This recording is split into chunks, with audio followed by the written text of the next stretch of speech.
가장 결정적으로 모든 면에서 다 지금 통과가 잘 되고 있는데 마지막 관문이 대표님한테 다 1부터 10까지는 다 물어보고 합니다. 한마디로 대리 말 그대로 먼저 산업재산권이라고 하면 좀 생소할 수도 있는데 어떤 것들이 좀 포함이 되나요? 일단 산업재산권이라고 하면 크게 세 가지로 나누는데요. 첫 번째로 특허권, 두 번째 디자인권, 세 번째 상표권으로 구분이 됩니다. 근데 오늘 저희가 말씀드릴 건 개인 명의로 된 특허권, 디자인권, 상표권으로 우리 대표님이 기업의 이제 경영자금으로 활용할 수 있는 방법에 대해서 설명드리겠습니다. 아, 그렇군요. 일단 세 가지 산업재산권을 제가 설명드렸는데 조금 구체적으로 하나씩 좀 설명을 제가 드려볼게요. 일단 특허권이라고 하면 일단 회사에서 사용되고 있는 개인의 기술의 키포인트로 맞춰서 개인의 지식 기반으로 저희가 출원 및 등록을 하는 거고요. 네. 디자인은 말 그대로 외관의 형태를 보호할 수 있는 권리 제도라고 보시면 됩니다. 우리가 예를 들어서 휴대폰 같은 경우 외관의 형태가 다 틀리잖아요. 네네. 이 외관의 형태를 저희가 디자인이라고 하고 그거를 개인의 지식으로 저희가 보호를 받을 수 있고요. 네. 세 번째로 상표 같은 경우는 이제 브랜드, 우리가 말하는 속이 인식표라고 생각하시면 될 것 같아요. 뭐 예를 들어 뭐 동대문 엽기 떡볶이, 뭐 나이키, 아디다스 고유의 그 물건의 상표가 있잖아요. 네네. 그거를 저희가 상표권으로 이렇게 구분된다고 보시면 되고 그 회사 또는 그 개인에 맞게 그 회사에 특화된 어떤 맞춤형 저희가 산업재산권을 이렇게 만들어 드리고 있습니다. 아, 그렇군요. 네네. 그런 다양한 종류의 산업재산권이 그러면 기업에서는 어떻게 활용이 돼요? 일단 이것도 크게 세 가지로 활용할 수 있는데 일단 첫 번째로 이제 개인 사업자보다는 법인 사업자가 좀 잘 어울려요. 왜냐하면 어찌됐든 이 개인의 특허권을 활용할 수 있는 방안은 매각을 하는 거거든요. 저희가 보통 이제 개인 사업자는 개인 대표님이라고 해도 네. 똑같잖아요. 개인과 동일한 조건이잖아요, 주체가. 예. 하지만 법인 같은 경우는 법인의 대표님이 계셔도 이게 경제 주체가 틀리기 때문에 저희가 구분을 해서 봅니다. 네네네. 그래서 개인의 명의로 매각을 해서 그 대가를 받는 건데 첫 번째로 회사에 쌓여진 잉여금을 인출할 수 있습니다. 아, 이렇게 매각했을 때. 네, 매각을 하게 되면 그 가치로 법인에서는 대표님한테 그 대금을 지급해야 되고요. 아, 예. 두 번째로는 회사에 쌓인 법인 같은 경우는 이제 업력이 오래되거나 오래 운영을 하다 보면 좀 출처가 불분명한 가지급금들이 많이 쌓이게 되어 있어요. 네네. 이제 그런 것들을 사실 이제 대표님이 여러 가지로 지우기가 굉장히 곤란한 경우가 많이 있거든요. 그럴 경우 이 특허권을 법인에 매각을 해서 그걸로 가지급금을 지울 수도 있습니다. 이게 두 번째 방안이고요.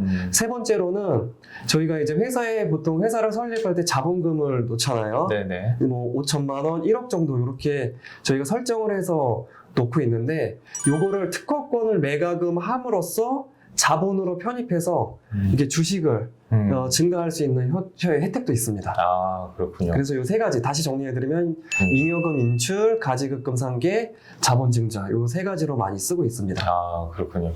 그 두 번째 가지급금을 이제 해결할 수 있는 방안도 굉장히 또 큰 혜택 같은데 네. 보통은 이제 내가 갚아야 되는 돈이니까 네네. 현금을 보통 넣어야 된다고 생각할 텐데 네네. 아, 현재 가지고 있는 산업재산권을 네. 평가를 받아서 네. 그 평가액만큼을 상계를 해준다는 말씀이신 거죠? 네, 맞아요. 네. 여기서 가장 키포인트는 저희가 이제 특허권을 내면 요거에 대한 가격표를 매기게 되는데 그거를 저희 감정평가법인에서 저 평가를 할 수가 있거든요. 네. 그냥 무턱대고 특허를 아무런 가치가 없는데 그냥 법인에 매각할 수는 없고요.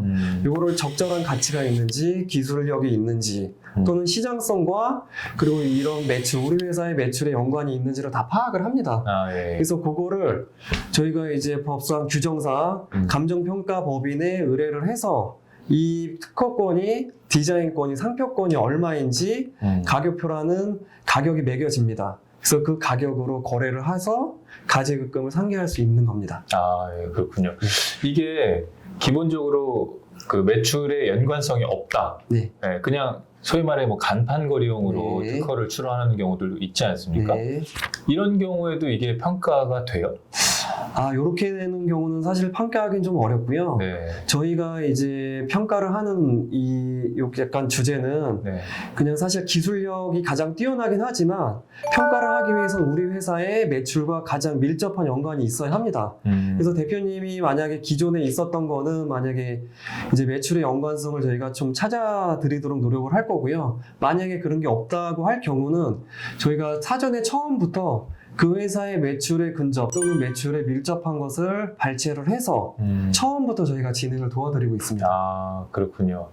이게 어느 정도 매출의 연관성이 있어야만 가능하다는 네, 맞습니다. 말씀이시고. 매출의 연관성이 있어야 합니다. 그러니까 무조건 이걸 가지고 있다고 팔 수 있는 게 아니고. 네, 그렇게 해서는 팔 수는 없습니다. 네, 네. 그렇군요. 만약에 그러면 연관성이 있는 기업이다라고 네. 했을 때 이거를 판매한다 그러면 네. 뭐 그런 과정이나 이런 흐름도가 좀 궁금한데. 일단 크게 3단계로 나누어지는데요. 네. 일단 첫 번째로는 특허 출원 및 등록 과정. 요거는 이제 변리사가 그 회사의 담당자가 배정이 되어 처음 대표님 미팅서부터 시작해서 그 회사를 방문해서 우리 회사의 매출에 근거한 특허 디자인 상표를 소스를 찾아냅니다. 그래서 1부터 10까지 전과정을 해드리고 있고, 그래서 등록 결정이 되면 저희 2단계 감정평가법인에서 그 회사의 이제 필요 서류를 받아가지고 저희가 여러 가지 자료를 토대로 해가지고 평가 업무를 진행을 하게 됩니다. 그래서 최종적으로 이 산업재산권 얼마의 가격표를 저희가 매겨드리고 있고요. 세 번째로 뭐 저희가 좀 이거는 정확하게 이제 업무라기보다는 마침표인데 회계 반영을 하게 됩니다. 네. 일단 잉여금 인출할지 뭐 가지급금 상회할지 자본증자로 할지 재무제표에 녹여내는 과정인데 그거는 저희가 이제 마지막에 뭐 1억이라고 가정을 할게요. 그럼 1억에 대해서 인출을 하시거나 가지급금을 지으시거나 자본증자를 하게 되면 어찌됐든 이게 기타 소득으로 간주가 되거든요. 그랬었을 때 뭐 세금을 내는 방법 그리고 재무제표에 녹여내는 방법을 저희가 마지막으로 코치를 해드립니다. 아, 그 말씀하신 과정 가운데 보니까 이 특허가 없는 경우에도 특허를 낼 수 있도록 뭐 같이 회의를 해서 그것도 찾아준다는 네, 과정이 처음부터 포함된 저희가 것 같네요. 해드리고 만약에 특허가 있으시다고 하면 1단계 생략하고 바로 2단계 이렇게 넘어가시면 됩니다. 가지고 있는 경우에는 네, 그렇군요. 알겠습니다. 근데 이게 만약에 법인에 돈이 있는 경우에 네. 그냥 급여로 가져오지 않고 네. 말씀하신 대로 특허를 평가해서 그 평가액만큼을 가져올 수 있다고 말씀하셨는데 네. 이러면 너도나도 할 것 같거든요. 네. 네. 근데 뭐 주의할 점이나 이런 건 없어요? 일단 유의사항이 몇 가지가 있는데요. 일단 첫 번째로 특허 같은 경우는 사실 이제 업종에 따라서 다 될 수 있는 건 아니고요.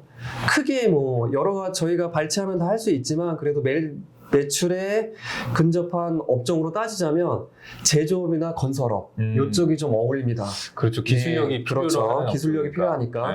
그리고 두 번째로 도소매 같은 경우 또는 단순 유통을 한다고 하면 사실 이제 특허나 디자인 같은 경우는 조금 어렵고 상표 같은 걸로 저희가 검토를 도와드리고 있습니다. 그래서 그런 것들을 봐야 되고요. 두 번째로 만약에 거기 담당 대표님께서 좀 엔지니어 출신이 아니거나 만약에 우리 회사의 매출에 대해서 잘 모르거나 그러니까 예를 들어서 뭐 경영으로 전담된 대표님도 간혹가다 계시거든요. 네.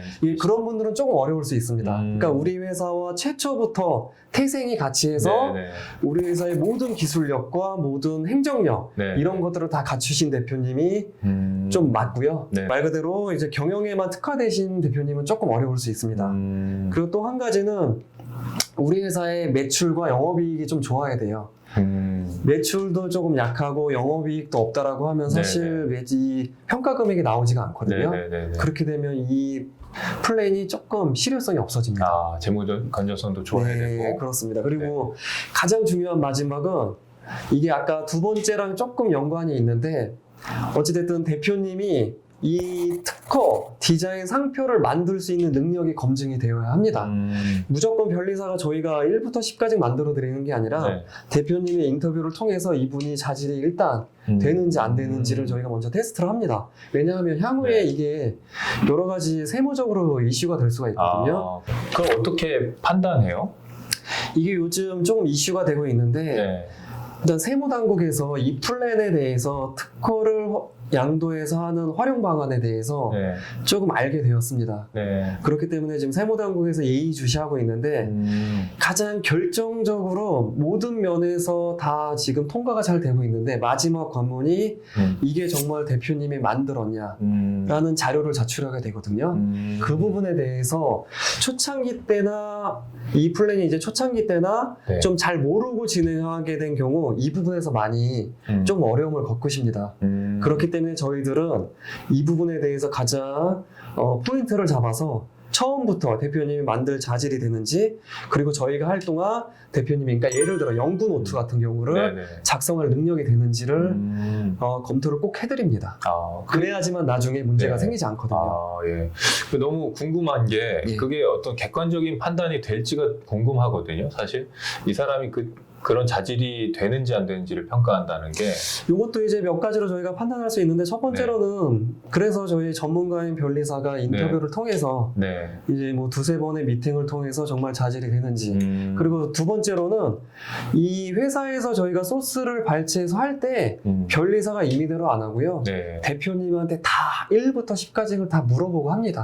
한마디로 변리사 대리인으로의 업무를 수행할 뿐이지 네. 그 기술에 대해서는 대표님의 자문을 처음부터 끝까지 받고 합니다. 그래야지만 이게 객관적으로 저희가 논리로 풀 수가 있거든요. 그렇겠네요. 그리고 마지막으로는 이제 연구 노트 네. 같은 경우는 저희들도 도움을 드리지만 네. 대표님이 좀 수기로 할 수 있게 네. 저희가 또 좀 숙제를 드립니다. 그 부분은. 그것도 이제 잘 수행이 왔는지 그렇죠. 또 판단을 한다는 거죠. 일단 저희가 모든 행정적인 모든 이런 업무는 도와드리고 있지만 이제 네. 대표님이 준비해 주실 부분은 네. 이제 연구 노트에 대한 어떤 수기 이런 스케치도 꼭 필요하니까 그 부분은 조금 주의해 주셨으면 감사하겠습니다. 네. 네. 그런 산업재산권을 잘 활용한 기업의 좋은 케이스가 있으면 좀 소개해 주실래요? 네, 첫 번째로 특허 사례부터 설명드릴게요. 일단 건설회사고요.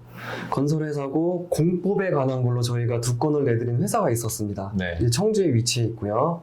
제가 공법을 자세히 설명드리기는 조금 좀 애매한 부분이 있으니까 네. 그걸로 해가지고 2건을 냈고 대표님이 어찌됐든 그 공법에 대한 그 시장에서 알아주는 기술자더라고요. 네. 그래서 그 공법에 대한 걸 내셨고 그 대표님의 자문을 받아서 저희가 대리로 별리 특허 출원을 도와드렸고 연구 노트를 작성할 때도 대표님의 이제 구두를 통해서 작성만 저희가 도와드렸던 사례가 있습니다. 네. 그래서 이걸로 해가지고 한 9억 정도 엑시트를 해드린 사례가 있고요. 네.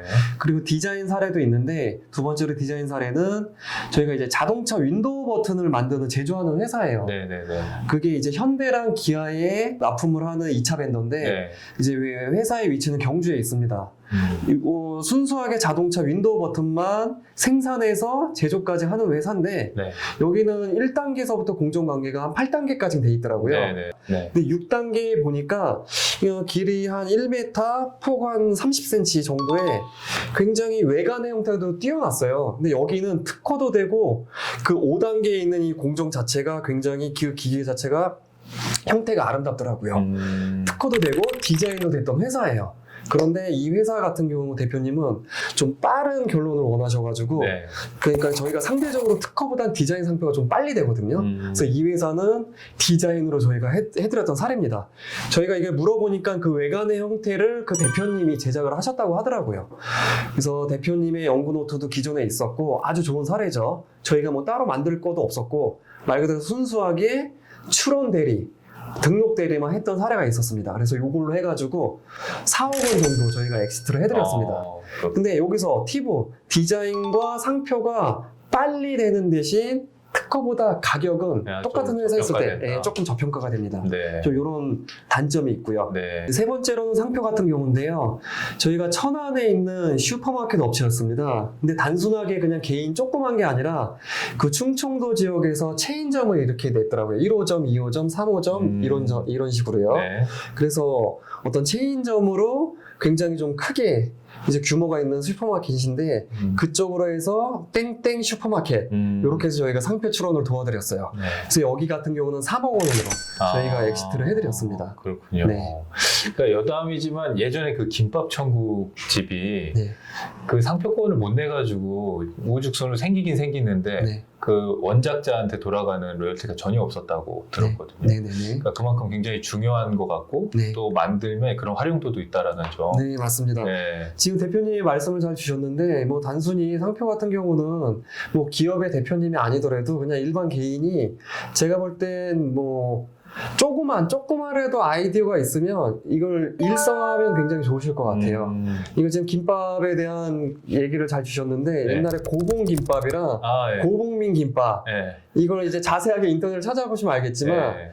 어디가 선이거든요. 네. 그 이름 때문에 분쟁이 아. 굉장히 오래된 적이 있었습니다. 아, 그러니까 굉장히 사소한 걸 수도 있지만 네. 나중엔 사소하게 되지 않았거든요. 아, 그래서 어찌됐든 뭐 체인점이든 그런 계획이 있으신 분들은 네. 하여튼 상표 출원 등록은 하여튼 의무화하시면 굉장히 좋을 것 같아요. 아, 그렇군요. 알겠습니다. 네. 제가 굉장히 개인적으로 좋아하는 치킨 중에 네. 그 훌랄라 숯불 바베큐라고 있는데 네네네. 이게 울랄라 뭐 숯불 바베큐 이렇게 모습처럼 생긴 굉장히 걸 많죠. 보면서 네네. 예.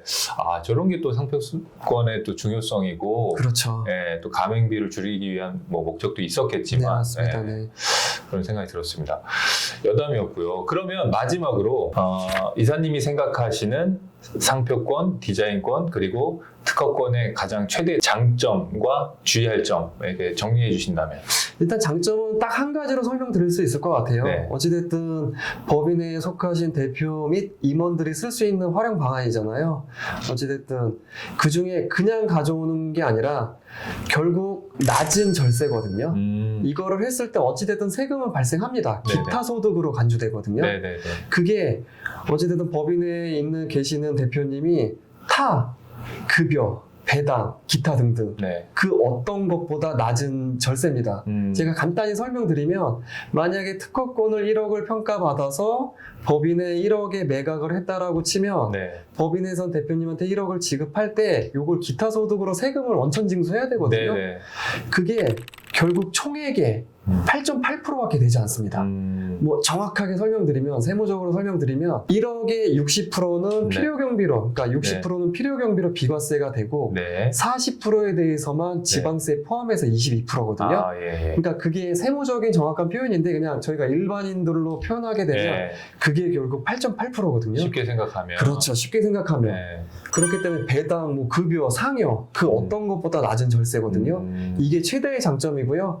주의사항은 제가 아까 설명드렸다시피 딱 하나를 꼽으라고 하면 대표님 어찌됐든 그 산업재산권을 출원하시는 분의 네. 자격 네. 이 여부가 가장 중요합니다. 아, 그거는 당연히 저희가 아까 시작을 할 때 말씀해주신- 검토해 드리고요. 네. 네. 특허를 만들 수 있는 기술력, 네. 디자인을 만들 수 있는 창작 능력, 네. 상표를 출원한 뭐 과거 내역 네. 이 세 가지의 능력은 기본적으로 탑재를 아. 하셔야 합니다. 자격 검증만 잘 된다 그러면 아까 말씀하신 대로 그렇죠. 법인에서 자금을 인출해 올 때 그렇죠. 어떤 소득세보다도 저렴하게 그렇죠. 인출해 올 수 있다. 그렇죠. 그거는 저희가 소득세법에 근거해서 하는 거기 때문에 네. 그렇게 규정이 돼 있거든요. 네. 개인이 법인에 양도해서 네. 대가를 받을 수 있다. 제가 알기로는 과거에 이게 혜택이 좀 더 컸던 걸로 알고 있는데 지금 점점 줄어서 줄어져. 지금. 네. 뭐 간단하게 설명드리면 예전에 100% 비과세인 직무 발명이 있었고요. 네. 지금은 필요경비가 60인데 네. 이게 원래는 80%였어요. 아, 예. 80%가 필요경비가 70% 됐다가 네. 지금 마지막으로 60%가 됐습니다. 네. 그러니까 이게 뭐 언제 없어질지 모르겠는데 아마 여기서 낮아지기는 각종 소득세법을 또 건드려야 돼서 쉽지는 않을 건데 네. 근데 이러다가 또 갑자기 없어질 수가 있기 때문에 그렇죠. 하루라도 빨리 좀 검토해 보시는 게 나을 것 같아요. 그렇죠. 더 줄어들 수도 있는 거고요. 그렇죠. 혜택이. 아, 그렇군요. 뭐 상표권이나 디자인권은 어때요? 똑같나요? 네, 똑같습니다. 원리는. 아, 원리는 똑같고요. 네. 다만 이제 평가 금액에 대한 차이점 네. 그리고 뭐 출원에 대한 그런 차이일 네. 뿐이지 어쨌든 기타 소득 혜택 받는 건 다 똑같습니다. 네, 아까 네. 앞서 말씀해 주신 대로 평가액이 조금 저평가될 뿐 분 네, 모든 혜택은 같다. 혜택은 같습니다. 아, 그렇군요. 알겠습니다. 오늘 좋은 말씀 감사합니다.